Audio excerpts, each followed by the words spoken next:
Hi, welcome to another in our series of videos about writing and editing transfer pricing reports. And I want to talk today a bit more about readability. We presented in an earlier video how to turn on readability scores when using Microsoft Word. And I want to talk about how to interpret those scores and give you some examples of at what grade level different documents are written. So if you remember at the end of our last video, we showed how this window will come up after you turn on the readability statistics option.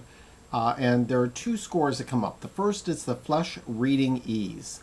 And this is scored on a scale from 0 to 100. The higher, the better. And that's the second to last line in that table. And so here you can see that this particular document had a reading ease of 34.2 out of 100. The other score, which is a little bit easier to interpret, is the Flesch-Kincaid grade level score. And in that case, it's essentially telling you how many years of education is normally required for someone to be reading at this level.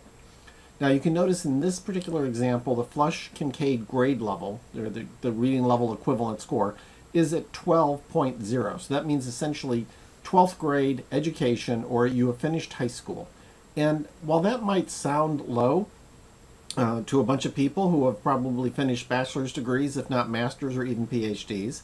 What you should understand is it's very important to write to a very simple level. The lower that grade level is, generally speaking, the better. I'm sure you could go too far, but right now one should think in terms of trying to make it as high school level is a really appropriate place to be. 12 or below is good. Now, moving on from here, I want to show you some examples to say that this is really what the real world is all about. So the first one I'm going to bring up is from a news article from the BBC Online News. So all I have to do here is I go out to a BBC News story and I copy the text into Microsoft Word and then ran the spelling grammar check. And at the end of it, this is the score that came up. And it may be a little hard to see in your screen, but the Flesch-Kincaid grade level is 11.4.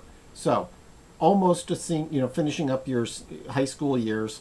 And that's where the BBC is writing news articles. And actually, if you go out and you run this as a game, you'll notice a lot of news stories are all written at that high school level. The Wall Street Journal, the CNN stories, like that. Now, I'll give you another example of a Peggy Noonan column. Now, those of you who don't know, Peggy Noonan is a columnist now, and she has previously been a speechwriter for presidents. And when she writes a column, she's trying to make it very, very communicative to as wide an audience as possible. So here it is, a syndicated columnist, and her grade level for the readability of her material is 6.7. 7th grade, that's middle school here in the US. And that's a real target. If you want to write a persuasive story and you can do it at that level, that means all of your readers, when they read it, are going to understand exactly what you're saying without struggling with it. And it's just very important to keep that in mind as you're going about, judging your own readability of your material. So highly recommend as an example now or as an experiment, turn those readability statistics on, go take several pages of a report. You might want to just select the text of several pages, run the grammar and spelling check on it, and then see where your scores are coming in at. If they're coming in at high school level, that's a good thing. But all too often they're going to come in higher. And then we're going to talk more and more about how one goes about lowering them.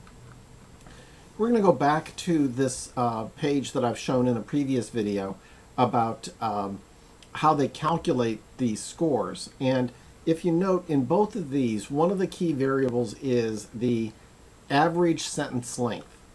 And shortening your sentences will improve readability tremendously. We end up with a lot of things we'll talk about how to shorten sentences. Often, writers tend to write complex sentences, embedding parenthetical phrases in them that probably should be broken out as a separate sentence. Sometimes they actually write a very, very long series of items, in which case it might be better to actually make each one of those items in a series a separate sentence. I'll show you some examples that you'll be just shocked by, but many of them come from reports that we've written. So it is something we are prone to do and really have to work at. But a shorter sentence always improves the readability. A couple of the key things that we're going to go over, and this is to improve the readability, is that your paragraphs should begin with a strong, good topic sentence. If the reader read the first sentence of each paragraph in a well-written report, they should understand the fundamental flow and logic of the report. Now, I will say this is very much an American writing style type thing, and that in other countries, writing styles may be quite different. I know from working with some German colleagues that often the key summarizing topic sentence of a paragraph is the last sentence. But in U.S. writing style, you tend to make it the first sentence. The other issue should be really short sentences. Now, in a previous career, we were coached to often use 11 words and one idea for a sentence. Now, it's hard to write sentences that are only 11 words long, and I know that might not be possible, but it is really important to keep a sentence only trying to convey one idea at a time. Peggy Noonan's score was the lowest because she had the fewest words per sentence and just more sentences per paragraph. So keep it in mind. If you remembered back at those regressions that were embedded in that description of how they calculate these statistics, if you can lower your average sentence length by just 3 words per sentence, you're lowering your readability by a full letter grade. Going all the way from senior year of high school down to a junior year, and that can make for a big difference. And that's not a huge ask. Try to make your sentences just a little bit shorter on average. And we're going to go over some of the tools we have that you might be able to use to really help you with that.